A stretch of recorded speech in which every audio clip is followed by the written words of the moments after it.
말씀을 혼인잔치의 비유라는 제목으로 은혜 말씀 나눕니다. 자, 지금은 우리가 계속해서 예수님께서 직접 천국은 이러이러하니라 하는 천국 비유의 설교를 지금 나누고 있습니다. 하나님 나라 비유 설교 7번째지요. 제가 이제 7번째로 강조하는 것은 다음 주 이제 마지막 8번째로 일단 하나님 나라 비유 설교를 마무리하려고 합니다. 그래서 9월부터는 다시 민수기로 돌아가려고 하는데요. 이유가 있다면 예수님께서 하나님 나라를 이렇게 선포하셨는데 우리는 사실 별로 이렇게 관심이 없는 듯한 그 비유는 의례적인 이야기로 그냥 지나가기가 쉬운 그런 내용일 때가 많습니다. 그래서 우리가 지난 7월 6월부터요 마태복음 13장의 씨 뿌리는 비유, 알곡과 가라지의 비유, 겨자씨와 누룩의 비유, 보화와 진주 비유, 무자비한 종의 비유, 지지난주에 포도원 품꾼의 비유, 그리고 오늘 7번째가 이제 오늘 혼인잔치의 비유입니다. 하나님 나라는 이러이러하니라는 이런 말씀의 종류지요. 오늘 이 배경을 좀 먼저 살펴보면요, 예수님이 성전의 대제사장들과 장로들에게 건의를 묻는 논제, 또 두 아들의 비유가 있었고요, 악한 농부의 비유가 있었습니다. 다 비유이긴 하지만 지금 눈앞에 그 이야기를 듣고 있는 종교 지도자들에 대한 이야기죠. 사실은 굉장히 긴장감이 있는 그런 이야기입니다. 그런 가운데 오늘 혼인잔치의 비유를 다시 주님께서 천국은 하면서 시작하십니다. 여러분, 초대를 받아보신 적이 있습니까? 그것도 평생 잊지 못할 초대. 어떤 유명인의 결혼식에 초대받았든지 아니면 대통령의 만찬 초대. 우리 교회 한 분 계시네요. 이슬 집사님이 박근혜 대통령 시절에 학원 그걸로 아마 초대받는 걸 박근혜도 옆에 앉았더라고요. 가문에 빛나는 사진으로 옆에 올려놨더라고요. 참 우리가 귀한 초대라고 볼 수 있지요. 근데 제가 얼마 전에 좀 됐네요. 한 신문에서 이런 기사를 읽었습니다. 한 평범한 회사원이 집으로 편지를 받았는데 열어보니까 영국 왕실에서 보낸 초대장, 즉 결혼식 초대장이었습니다. 근데 말도 안 나 같은 사람이 무슨 이런 결혼식 초대장을 보내나 하고 이게 장난이라고 생각했던 거예요. 근데 보니까 나중에 다시 연락이 왔는데 물론 기일이 지났죠. 그게 가짜가 아니고 진짜였다는 사실 알고 너무너무 안타까웠다고 합니다. 그때는 몰랐는데 그 초대가 얼마나 귀한지 뒤늦게 깨달았다는 것이죠. 오늘 본문에도 좀 그런 이야기예요. 혼인잔치인데 이 혼인잔치는 왕이 있었으면 한날에 왕이 있었고 그 아들이 지금 결혼식을 합니다. 자, 결혼식에 지금 왕이 아들의 결혼식을 위하여 초대하고 있는 내용입니다.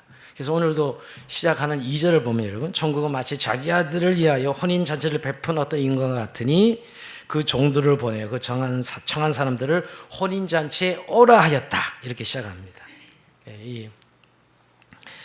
얼마나 왕의 아들이 결혼식인데 얼마나 성대하겠어요.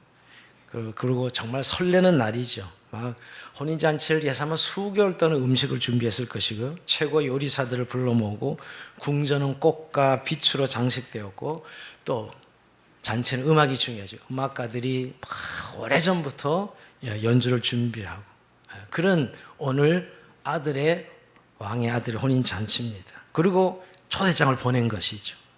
왕이 직접 부른 특별한 손님들입니다. 아마 초대장을 받은 사람들은 이렇게 생각했을 것이에요. 이거 평생에 한번 올까 말까 하는 기회야. 아니, 왕의 아들의 잔치라니.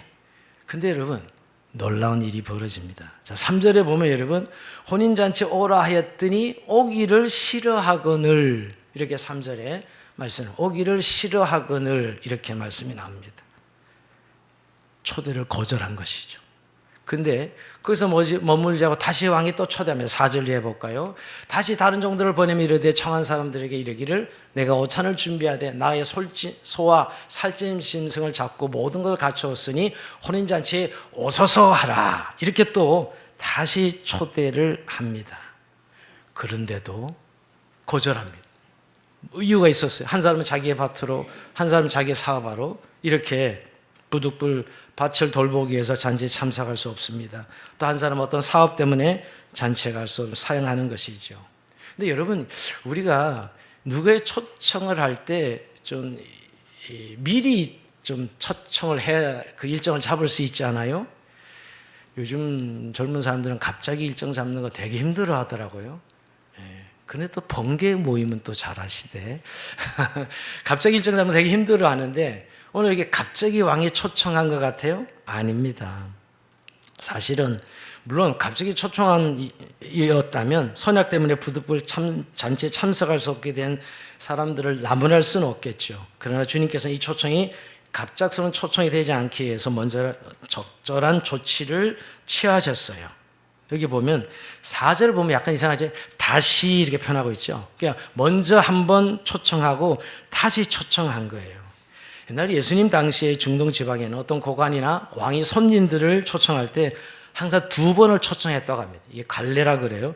맨 처음엔 메시지를 보내고 그 다음에는 항상 하루 전쯤 임박해서 잊어버리기 쉬움으로 종들을 보낸다고 해요. 그러니까 먼저는 메시지로 문자로 한번 초청을 하고 그리고 그 전날에는 종들을 보내서 내일이 잔칫날입니다 하고 알려준다고 합니다.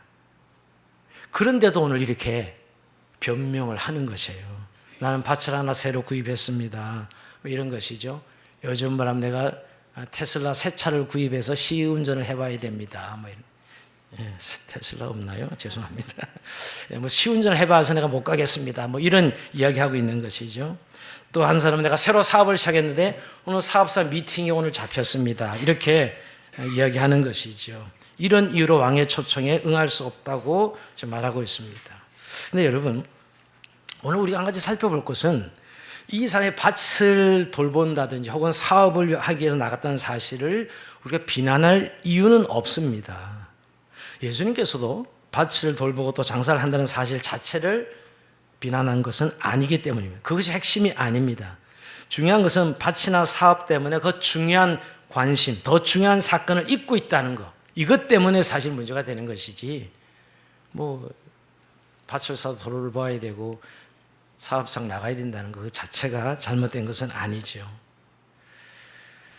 사실은 이 당시에 이 이야기를 듣는 사람들은 하나님 나라가 도래하기를 그토록 기다렸고 메시아 오기를 그토록 기다린 자들이에요. 그래서 지금 하나님의 아들이 땅에 육신을 입고 왔고 메시아가 그리고 하나님 나라가 도래했다 해서 이래서 지금 그 아들이 초청하고 있는데 오늘 이런 변명을 하고 있는 것이거든요. 나는 밭을 사서 돌봐야 되고 장사를 해야 돼서 가지 못합니다. 이런 변명을 하는 것이죠. 결국 여러분, 성경은 우리 그리스도인들이 성실할 것을 가르칩니다. 그러나 여러분, 일상적인 삶에 대한 성실 때문에 오늘 가장 인생에 중요한 창조주 하나님을 외면한다면, 즉 영적인 일을 외면한다면 그 성실은 우상이 될 수 있는 것이지요. 우리가 참 요즘 바쁘게 살아가고 있는데 그러나 가장 우리에게 하나님 믿는 백성으로서 우선순위는 영적인 일이죠. 하나님의 나와 관계된 일이죠. 저도 우리의 삶에 열심히 살아야 되지만 그것을 또한 우리가 무시하면서 하나님의 영적인 일 무시하고 우리가 거절할 수는 없는 것입니다. 오늘 사실은 이들이 입으로는 메시아를 기다리고 하나님을 기다렸지만 실제 주님의 나라가 도래했고 예수님이 오신 이 초청에 대해서 이들은 무관심했던 것입니다. 왜냐? 이들의 삶에 대한 지나친 집착이지요. 그리고 삶에 대한 인생의 참된 목적과 의미를 망각하고 살아가고 즉 하나님 나라에 대해서 무관심했기 때문이지요. 성경은 우리가 열심히 살아가는 것에 대해서 문제 삼고 있지 않습니다. 그런데 오늘 우리가 진정 가장 중요한 것을 우리가 늘 관심 있게 바라보고 살아가고 있느냐 하는 것을 물어보고 있는 것이죠. 우리가 마태복음 24장 이하에 이런 내용이 나오죠. 이 내용을 많이 오해들 하시더라고요. 한번 올려줘 보세요. 홍수전에 노아가 방주에 들어가던 날까지 사람들이 먹고 마시고 장가들고 시집가고 있으면서 홍수가 나서 그들을 다 멸하기까지 깨닫지 못하였으니 인자 임함도 이와 같으리라. 예수님 말씀의 징조를 이야기하면서 마지막 때는 시집가고 장가가고 먹고 마시고 이 일이 나쁘다고 말씀하시는 걸까요? 아니에요. 당연히 먹고 마시고 시집 장가 가야죠. 이거를 나쁘다고 말씀하는 게 아니라 뭐가 어디에 초점이 있는 거예요? 깨닫지 못하였으니요. 홍수가 나서 그들을 멸하기까지 깨닫지 못하였으니가 문제지요. 일상적인 삶을 정죄한 것이 아닙니다. 그러나 그 삶에 대한 지나친 집착과 욕망 때문에 그보다 중요한 사실을 깨닫지 못한 것, 이것이 문제죠. 장가고 시집가고 여러분 먹고 마셔야 되죠. 그러나 그 정말 중요한 하나님 나라와 그의 생명에 관한 것을 우리가 깨닫지 못하고 살고 있다면, 즉 하나님의 관계가 제대로 세워지지 못하고 있다면 이것은 분명히 잘못된 것입니다. 즉 자신의 일에만 관심이 있고 하나님 나라에는 전혀 관심이 없는 것이지요. 현대인들은 요즘 여러분 이 하나님의 초청에 모두가 무관심한, 아니 더 나아가서 아주 부담스러워하는 시대에 우리가 살아가고 있습니다. 영적인 일에 관심이 없는 것이죠. 너무나 세속주의, 개인주의적인 이런 영향들, 또 물질주의, 성공주의 이런 영향들 때문에 또 뭐 종교다원주의 이런 다 진리가 진리지 이런 개념 속에서 사람들은 더 바쁘게 살아가면서 이런 하나님의 초청에 무관심하여 결국 거절하게 되는 것입니다. 오늘 그래서 예수님이 정말 이런 마음을 가지고 초청했지만 여기 응답하지 않은 현대인의 모습이 오늘 이 첫 번째, 난 밭에 일하러 갑니다, 오늘 사업하러 가야 됩니다 하고 거절하는 사람들과 동일하다고 볼 수 있습니다. 그런데 여러분 두 번째, 거절은 딱붙한 거절인데 아주 적대적 거절을 한 사람이 있습니다. 아주 노골적으로 초청을 거절하고 오히려 그 초청하던 종들을 잡아 때리고 심지어 죽이까지 합니다. 6절 볼까요? 그 남은 자들은 종들을 잡아 모욕하고 죽이니. 와, 대단한 사람들이죠. 근데 이거는 사실은 말이 비유지, 그 앞에 지금 종교 지도자들이 있는데 예수님께서 그들을 향하여 직접 대놓고 이야기하는 것입니다, 사실은. 왜냐하면 마태복음 21장 45절에 보면 이런 말씀을, 대제사장과 바리새인들이 예수의 비유를 듣고 자기들을 가리켜 말씀하신 줄 알고, 말은 비유인데 우리 아주 대놓고 까고 있네, 이렇게 지금 알고 있는 거예요. 그런 지금 긴장관계에 있는 것이죠. 그리고 그 비유인 예수님을 그래서 어떻게 하듯인지 잡아 죽여야 되겠다, 이렇게 생각하고 있는 것이에요. 그러고 나서 오늘 본문이 시작되고 나고 15절 볼까? 오늘 본문이 끝난 15절에 보면 이에 바리새인들이 가서 어떻게 하면 예수를 말의 올무에 걸리게 할까 상의하고 어떻게 하면 이제 죽일까 음모를 꾸미고 있는 장면이에요. 그 사이에 좀 비유를 말씀하고 있는 것이죠. 예수님이 왜 이렇게 그들에게 하는 나라를 선포하고 가르치는데 이런 일을 당해야 했을까요? 지금 예수님은 하나님 나라 소식을 전하고 선포했습니다.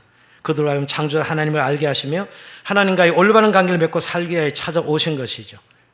오늘 그들은 무관심할 정도가 아니라 오히려 예수님의 이 가르침 때문에 자기들의 종교적 기득권이 흔들리는 이런 상황을 못 참고 오히려 어떻게 하면 예수를 죽일까 했던 고민을 하는 자들을 향하여 적대적 거절하는 자들로 예수님께서 말씀하고 있는 것입니다. 여러분, 임금은 어떻게 하죠? 분노합니다. 그리고 군대를 보내고 동네를 모조리 불살라 버려 태웁니다. 근데 이건 사실 역사적으로 그대로 실현돼요. AD 70년에 로마가 예루살렘을 침공해가지고 로마 티토스 장군이 예루살렘을 완전히 초토화시킵니다. 다 불러 태우고 다 없애버리죠. 다 무너뜨리죠. 사실 예수님이 미리 예언하신 거예요. 오늘 그렇게 적대적 거절을 한 종교 지도자들, 예루살렘, 그들의 기득권의 중심이었던 예루살렘 상을 완전히 초토화시켜버리죠. 왜냐하면 이 잔치 초청을 거부한 것은 단순한 거절이 아니라 하나님 보내신 하나님의 아들, 왕의 아들을 거절한 반역이었기 때문이에요.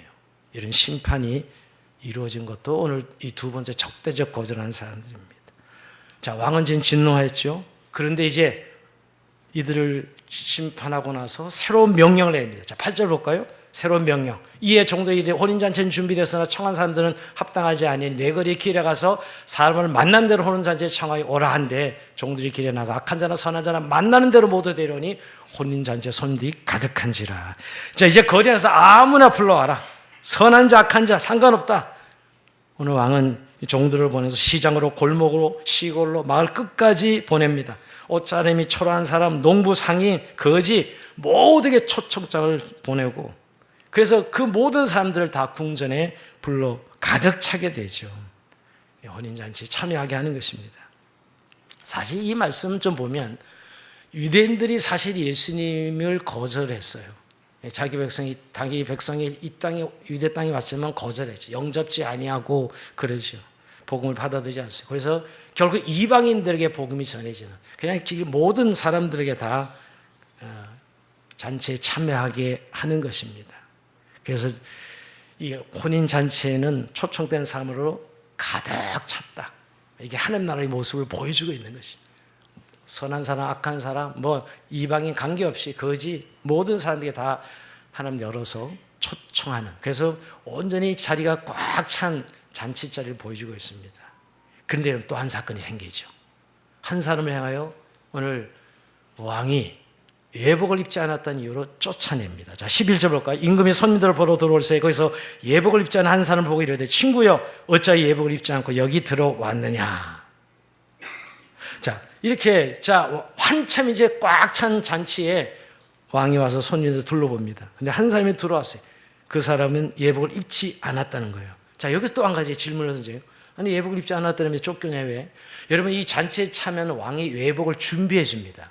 그러니까 다 잔치에 오는 사람은 예복을 다 입혀서 잔치에 참여시켜요. 그 당시에 이 왕이 가지고 있는 관례죠, 관례. 그러니까 예복을 한 번씩 선물로 주고 그것을 입고 참석해야 돼. 나 이런 거 안 입어. 거치장에서 내가 입고 온 옷 입고 잔치에 참여할 거야 라고 이렇게 했던 것이죠. 여러분, 지금 이 잔치는 왕의 아들 위한 잔치거든요. 근데 자기 멋대로 자기 옷 입기를 고집하면서 잔치 자리에 앉은 것입니다. 철저히 자기 중심적인 생각을 가지고 잔치에 참여한 것이죠. 여러분, 그 잔치에 초청을 받았으면 그 잔치의 목적성에 따라 예복을 입어야만 했던 것이에요. 그래서 오늘 왕은 이렇게 묻습니다. 친구여, 어째 예복을 입지 않고 여기 들어왔느냐? 그는 아무 말도 하지 못합니다. 그리고 왕의 명령이 떨어지죠. 그를 결박하여 바깥 어두운 데에 내 던지라. 여러분, 이 손이 왜 쫓겨났을까요? 초청을 받았지만 왕이 마련한 예복을 입은 것을 거부한 것이에요. 자, 여기 예복이 뭐냐 그러면, 자, 이 예복이 이제 해석이 들어가야죠. 이 예복은 바로 그리스도의 의를 뜻합니다. 우리가 그리스도의 의의 옷을 입었다 그러죠. 여러분, 하나님 나라에 들어가려면 초청 받았어도 내 방식, 내 생각, 내 뜻대로 하나님 나라를 들어가는 것이 아니라 그리스도의 의의 옷을 입어야만 하나님 나라에 들어갈 수 있다는 것이에요. 그래서 오늘 예복을 입지 않는 자가 쫓겨난 것이죠. 근데 여러분, 그럼 그리스도의 의가 뭘까요? 이 예복이 뭘까요? 이것은 그리스도에 대한 회개와 믿음을 말합니다. 그리스도에 대한 회개와 믿음을 말하는 것이죠. 이건 단순히 교회에 들어왔다라는 것을 끝나지 않고 그 사람이 내가 이제까지 내 삶을 내 방식, 내 생각, 내 뜻대로 살았지만 이제 그리스도를 믿는 믿음으로 살아가는 삶의 방식으로 변화를 의미하는 것이죠. 여러분, 교회에 들어왔습니다. 그리스도의 문화에 들어오고 그리스도의 모임에 초청받았어요. 그것은 너무나 잘한 일이죠.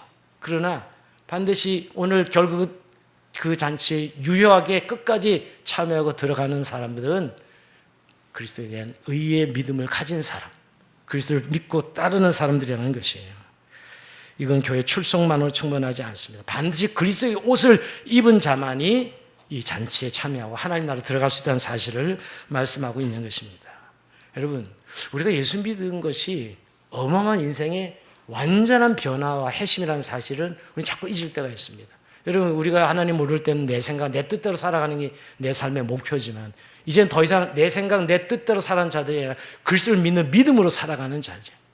우리의 기준이 그리스도가 되고 또 그리스도의 의의 공로로 하나님 나라에 들어간 사람으로서 이제 그리스도를 위해 살아가는 삶, 이것이 오늘 그리스도의 의의 옷을 입는 사람이지요. 오늘 그렇지 않았을 때 그는 결국은 쫓겨날 수밖에 없었습니다. 자, 그리고 예수님께서 이렇게 결론을 내리시죠. 14절 봅니다. 시작. 청함을 받은 자는 많되 택함을 입은 자는 적으니라. 자, 이 말씀 두 가지를 동시에 보여줍니다. 자, 하나님 나라의 초청은 모든 사람에게 열려 있습니다. 모든 사람에게 복음이 전해지죠.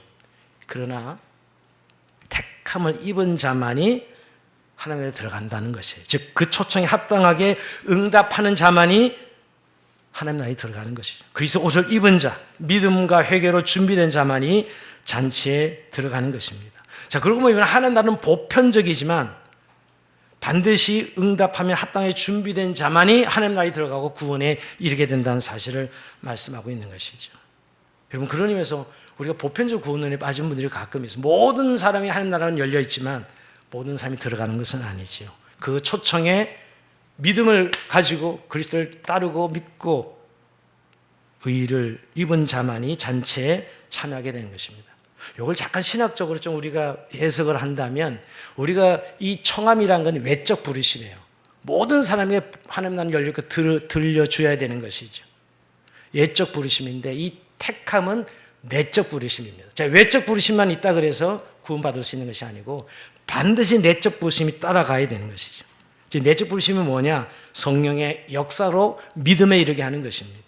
우리가 여러분 예수를 믿는다는 의미가 성령의 감동과 감화로 우리가 인쳐지는 즉 그 부르심이 효과적으로 이루어질 수 있도록 성령의 감동과 감화가 있죠.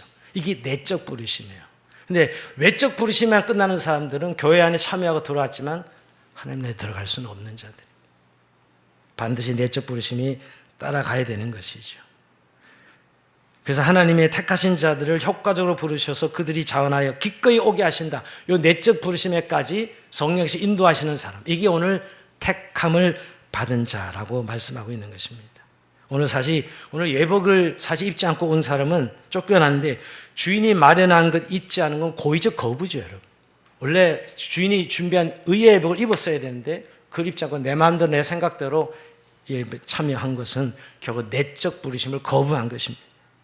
성령께서 택하신 자의 마음을 열어 믿음과 회개로 응답하게 하시는 것이 바로 내적 부르심이죠. 그래서 오늘 청함 받은 자는 많되 택함 입은 자는 적으니라 말씀하고 있는 것입니다. 여러분, 그러면서 우리가 복음이라는 게 모든 사람이 열려서 모든 사람을 초청하고 있지만 결국 진정한 내적 부르심에까지 이르러야만 하나님 나라에 들어갈 수 있다는 사실을 예수님께서 말씀하고 있습니다. 자, 그렇다면 여러분 오늘 이 비유를 좀 정리해 볼 필요가 있겠죠. 오늘 이제 이 하나님 나라를 이 비유를 통해 뭘 말씀하고 계시는가? 첫째, 하나님 나라는 하나님 준비하신 최고의 기쁨의 잔치라는 거예요. 자, 하나님 나라가 잔치입니다. 우리가 마지막으로 어린 양 혼인 잔치라 그러죠. 우리 궁극의 구원에 완성된 그림. 근데 여러분 부르심 이 자체를 하나님 잔치로 비유하고 있다는 걸 기억할 필요가 있어요. 여러분 혼인 잔치는 기쁨과 풍성함, 사랑과 교제의 상징입니다. 여러분 그런 의미에서 하나님 나라에 들어간다는 것은 단순한 의무나 어떤 억지 또 우리의 어떤 고정된 관념이 아니라 축복된 잔치에 참여하는 것이죠. 그리고 여러분 잔치는 하나님의 아들 예수 그리스도와 친밀한 연합을 이루는 것이에요. 그래서 잔치에 비유하고 있는 것이죠. 여러분 오늘의 많은 사람들은 즐거움을 찾아 많은 것을 추구합니다. 여행이나 맛집이나 문화생활 새로운 경험에 돈과 시간을 아낌없이 씁니다. 하지만 예수님은 하나님 나라 자체가 최고의 잔치라고 말씀하십니다. 여러분 우리의 드리는 예배, 우리의 드리는 어떤 섬김이 정말 종교적 의무만 된다면 우리는 하나님 나라의 이 성격에 사실은 멀리 떨어져 있는 것이에요. 우리는 하나님이 늘 우리에게 부르시는 것은 기쁨의 잔치에 초대받은 것을 기억해야 됩니다. 오늘 우리 주일 예배 그냥 또 오늘 주일이 되었으니까 어쩔 수 없이 나가야지 하는 어떻게 보면 형식적인 그런 예배이라면 잔치가 되지 않을 것입니다. 오히려 정말 설레는 마음으로 한 주간을 기다리고 또 우리의 모임과 우리의 나눔의 시간도 마찬가지겠죠. 그것이 오늘 하나님 나라가 말해주는 기쁨의 잔치가 하나님 나라이다라고 말씀해요. 우리 신앙생활이 정말 잔치가 되고 있습니까? 너무 피곤하고 공고해서 주일날 여러분을 뵈면 어쨌든 저분 전부 오늘 쉬었으면 좋겠다 이럴 정도로 너무 힘들게 나오신 분들을 봅니다. 근데 정말 우리의 이 예배가 그런 기쁨의 잔치가 되고 있는가? 그게 오늘 하나님 나라가 말씀합니다. 그렇다면 그 기쁨의 잔치가 되지 않는 이유가 있다면 우리의 기쁨의 이유가 다른 데 있는 것이죠. 오히려 세상적인 것에 내 욕망을 성취하는 찰나의 행복감, 찰나의 어떤 중독성이 있는 그런 기쁨들을 쫓아가기에 오늘 하나님의 진정한 기쁨의 잔치를 우리가 외면하고 잘 이해하지 못하고 신앙생활을 하고 있지 않나 생각을 해보게 됩니다. 자, 두 번째, 하나님 나라는 모든 사람에게 열려 있다는 것입니다. 오늘 처음 초청받은 자들, 유대 종교 지도자는 이스라엘 백성 다수는 초청을 무시하거나 거절했죠. 그러자 왕은 종들 길거름에서 악한 자, 선한 자 누구나 불러 모으게 하십니다.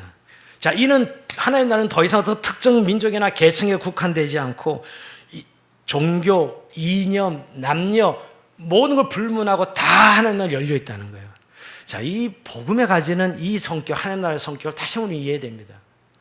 우리는 우리끼리의 어떤 이 모임, 예배가 또는 우리끼리의 교회가 우리끼리의 교회. 그래서 교회에 요새 특별한 교회들이 많아요. 무슨 특정 계층만이 모이는 교회, 뭐 체육연계, 무슨 교회 하는데 그게 진짜 교회일까?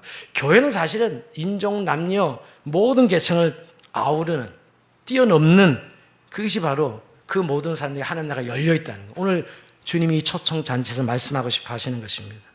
그래서 여러분, 교회는 세상 속에 있다는 사실 기억하고 늘 교회는 세상으로 나가야 되는 거예요. 예수님께서 복음 전할 때 예루살렘, 온 유다, 사마리아 땅끝까지라고 말씀합니다. 우리가 가진 이 하나님 나라의 성격은 결국은 이 모든 인종, 민족, 차별, 지역, 경계를 다 뛰어넘어서 나가야 되는 것을 말씀하고 있는 것이죠.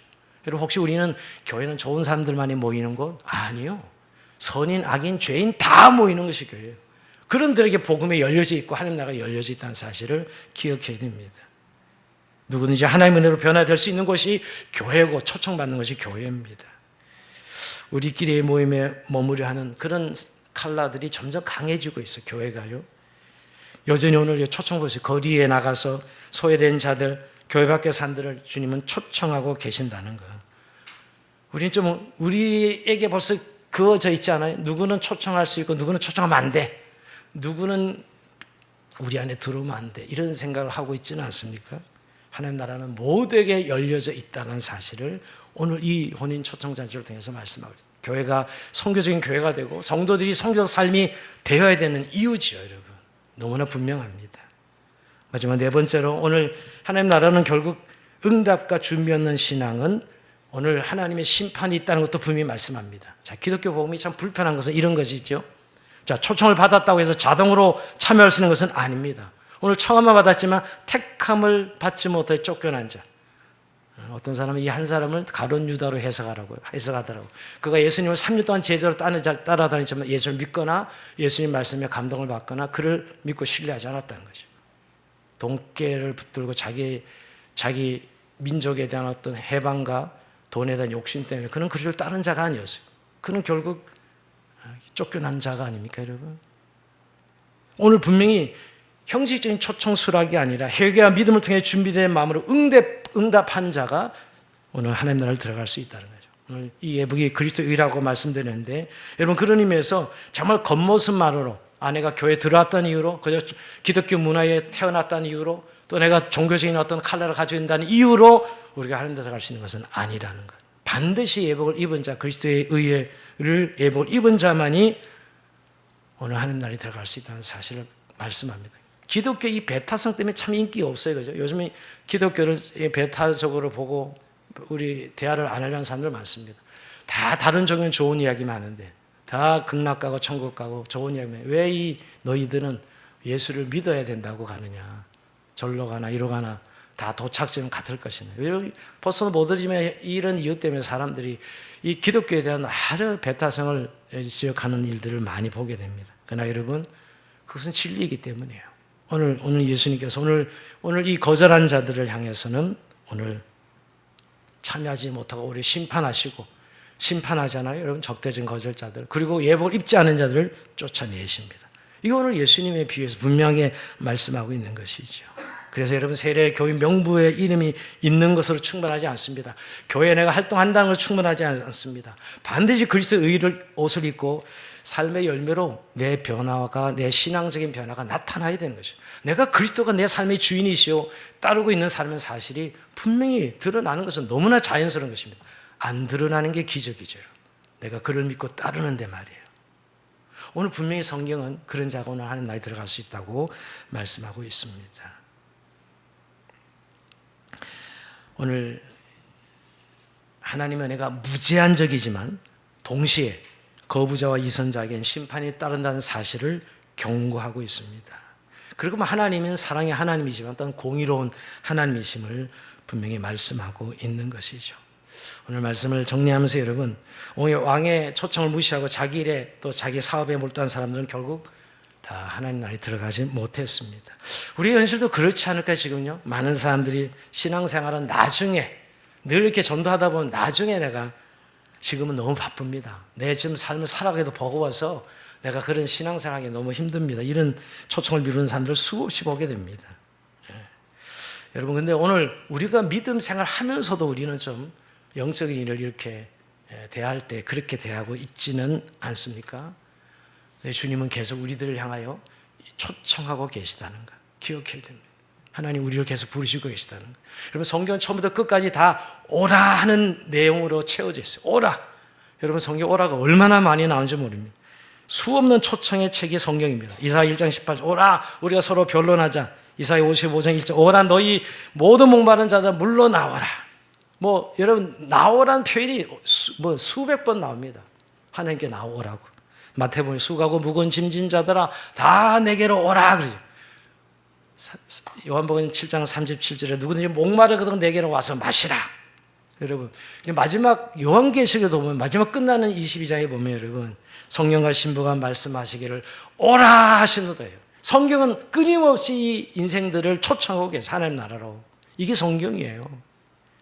듣는 자도 오라 할 것이요 구원으로 초청하는 하나님 오라 소리요 예배로 초청하는 하나님의 경배로 자로서 오라는 초청이요 생명으로의 초청, 목마른 자에게 생수를 주시겠다는 하나님의 약속이죠. 마지막 종말난 적을 어린 양 혼인잔치에 부르시는 초청이 성경이 처음부터 끝까지 오라라고 말씀하고 있다는 거예요. 구약에서 백성을 언약으로 부르시고 신약에서는 예수 그리스도께서 죄인들을 은혜의 품으로 은혜로 부르시고 마지막 계시록에서는 성령과 신부가 함께 오라 내 신부로 함께 혼인잔치에 오라라고 외칩니다. 사실 성경 전체의 메시지를 든다면 오라입니다. 오라. 내게로 오라는 것이죠. 참 그러면서 여러분 오늘 우리의 삶이 정말 이 오라 하는 하나님의 초청의 도구로 통로로 쓰임 받아야 된다는 거.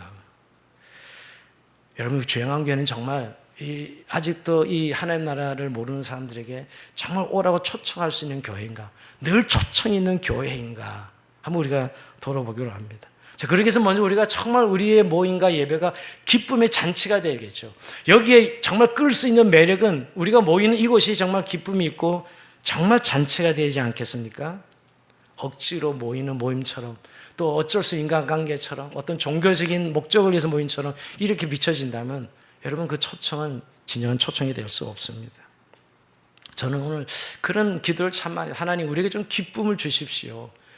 우리가 주님이 약속했어요. 사모하는 자에게 기쁨을 주시겠다, 은혜를 주시겠다 그랬는데 우리의 삶이 너무 공고하고 피곤합니다. 현대인들은 보면 참 풍요로우신 것 같은데 어떤 내면적인 삶의 가치를 보면 옛날 사람들보다 훨씬 더 불행하다는 생각을 좀 많이 해봅니다. 이렇게 분주하게 살아야 되나? 이렇게 우리가 빡빡하게 살아야 되나? 이런 생각을 종종 하게 됩니다. 이게 오늘 우리가 방해한 영적 생활의 참 어려움이죠. 그러나 오늘 주님은 우리의 삶이 기쁨이라고 우리에게 평안을 약속하시고 기쁨 말씀하고 있어요. 그래야 오늘도 주영한교회가 초청의 공동체 될 수 있다고 믿습니다. 그리고 오늘 왕이 거리로 나와서 악한 자나 선한 자 모두 초청했잖아요. 저는 교회가 가져야 될 초청의 조건은 조건은 환대를 회복해야 돼요.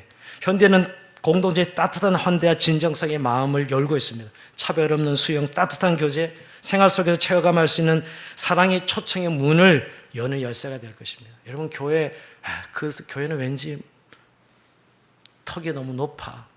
자기들끼리 모이는 모임 같아. 이런 이야기를 들으면 누구도 여러분 오지 않을 것입니다.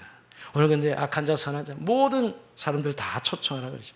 교회는 이게 바로 교회됨의 가장 강력한 증거입니다.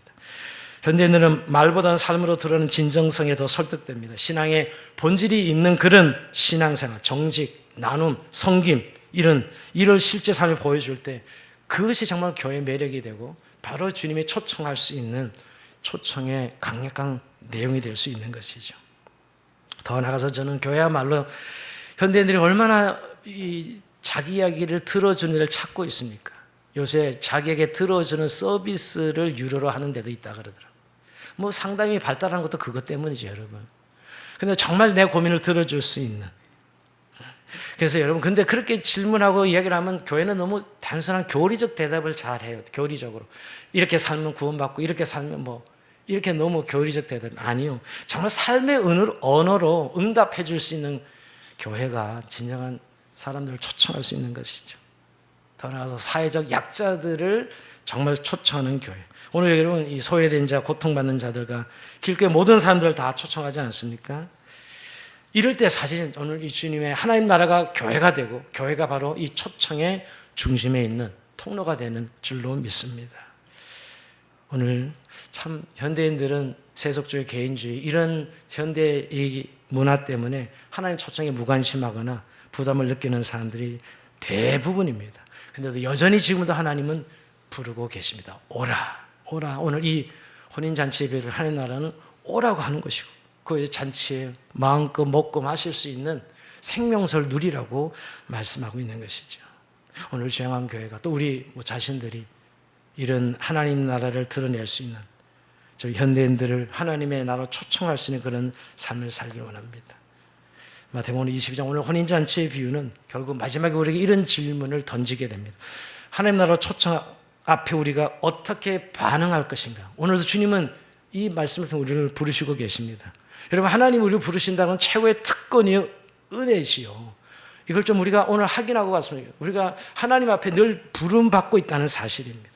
그러나 여러분, 문제는 그 초청에 우리가 응답할 때 의미가 있고 준비할 때 누릴 수 있는 것이죠. 오늘 여기 초청할 때 준비된 자들은 초청에 참여하고 또 초청에 거했다 하더라도 반드시 마음으로 믿는 자들에게 하나님 나라가 임하였습니다. 오히려 거부할 땐 심판으로 바뀔 수도 있지요. 그러므로 여러분, 우리의 예배를 잔치로 누리고 정말 우리가 받은 복음을 널리 전하고 글쎄 의를 없는 자답게 준비된 삶으로 오늘도 하나님의 부르심 앞에 응답하는 저 여러분의 삶이 되기를 주의 이름으로 축원드립니다. 자, 우리 찬송하면서 주님 앞에